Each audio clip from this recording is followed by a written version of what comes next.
St. Catharines' turn to be on the hot seat this morning. They've sent their mayor again to take on that task. Mat Siscoe back in to check on how your city's doing. How's your city doing? You know what, we're doing pretty well right now. Okay, great, thanks. Yeah. That's all we needed. All right, excellent. So let's get into the, we're going to get to Family Day activities. We're going to talk a little baseball, but I think front and center is the St. Catharines temporary homeless shelters that are being assembled right now. Where are we at with those? Yeah, we're about a week or two away from them getting occupancy and everything else. Regional staff have been working really well.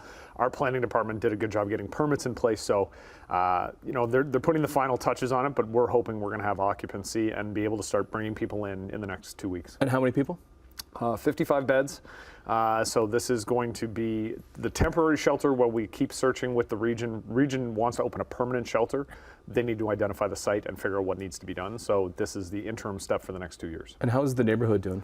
You know what, the neighborhood has been really good. I think they were concerned at the beginning, but regional staff have been very clear. Like, they're going to prioritize the homeless encampments that are in the neighborhood and trying to alleviate the pressure. This is a 24/7 shelter. It's not like seasonal shelters where everybody gets kicked out at 7 a.m. and they're not allowed back in until 7. Like, this is going to have 24/7 staff working with the folks who are in the shelter to get them into housing.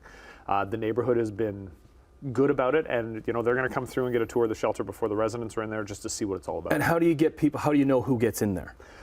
That's all on the region side of things. They've got the lists and everything else. We actually at the city, we don't have access to the database, privacy concerns, which is a bit frustrating from my perspective, but the region is handling that. They have all of the people from the by name list, the work they've been doing to figure out who makes up our homeless community. Okay, so more funding for housing as we get into another topic of housing in the city. Yeah, $25.7 million. I always say thank you to the federal government, the provincial government, when they are bringing money to the table. In this case, $25.7 million from the Accelerator Fund. It's huge. You know, we know there's only 35 communities across the country that have gotten money. And I tell people there are 445 communities in Ontario alone. So a lot of communities, we were very lucky. The minister's been clear. He wants communities that are ambitious about their housing goals, are willing to put up their own city properties if they're vacant, if they're not being used properly. We're willing to do all of those things. We came to the table, the feds came to the table. I have no doubt the province is coming to the table as well. So, you know, keep getting housing built, because ultimately we can't fix the homelessness crisis if we don't have anywhere for people to live. Yeah, and the locations to build the houses. And that's, you know, St. Catharines is built out to its urban boundaries, so everything has to be up, but we have a lot of plans for growing up, and the minister was impressed with what we were bringing to the table. Okay, let's get into Family Day activities, because it is Family Day weekend. It is. We've got a lot going on. The museum is running all kinds of activities. We've got free swims on Monday. We've got free skates over the weekend, and skating across the city at the different arenas. The farmers market's got a special activity going on this weekend as well for kids. So it's a lot going on for the youngsters as a part of Family Day. You're a big sports fan. Something's coming that's pretty big when it comes to lacrosse fans. Yeah, Minto Cup. Yeah. So exciting. I got to sit in. I was a part of the bid process last weekend, and it was great to see the Minto Cup Cross National Championships coming to St. Catharines next year.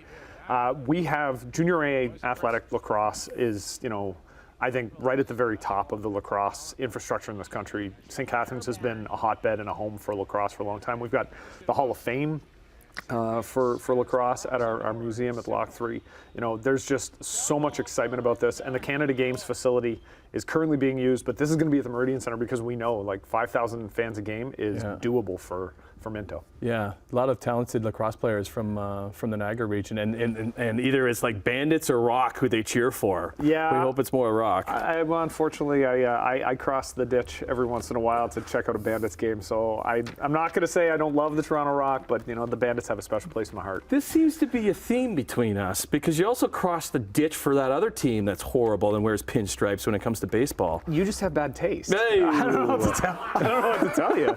Oh, another season is upon us, huh? How excited are you for pitchers and catchers? I've been counting down the days to pitchers and catchers. Yeah. Anybody who knows me knows the first day of spring training is like another Christmas day for me. It follows another Christmas day, which is Super Bowl. So I flow from season to season, but this Yankee season I think is going to be a good one. Yeah, so it officially kicks off today. We were talking about it earlier. Blue Jays kick off their season in Dunedin. And I'm actually going to George Steinbrenner Field in Tampa for a spring training game in March. I'm excited about that because they are playing the Blue Jays. So that's going to be a lot of fun. I am envious of you for that. Yeah. Maybe we should do a game together at some point. It has to be a Yankees-Blue Jays game, and I actually think Winner take all. Yeah, we need to organize something. There's a couple of politicians at Queen's Park who are big baseball fans who hate the fact that I'm a Yankees fan and have told me they want to bring Get me in line just so that they can taunt me at the game. And it's like, I don't know, guys. I haven't seen too many Yankees losses at the Sky Dome. So Oh, well, we got another season of this, huh? Yep. Okay. Good to see you, Mr. Mayor.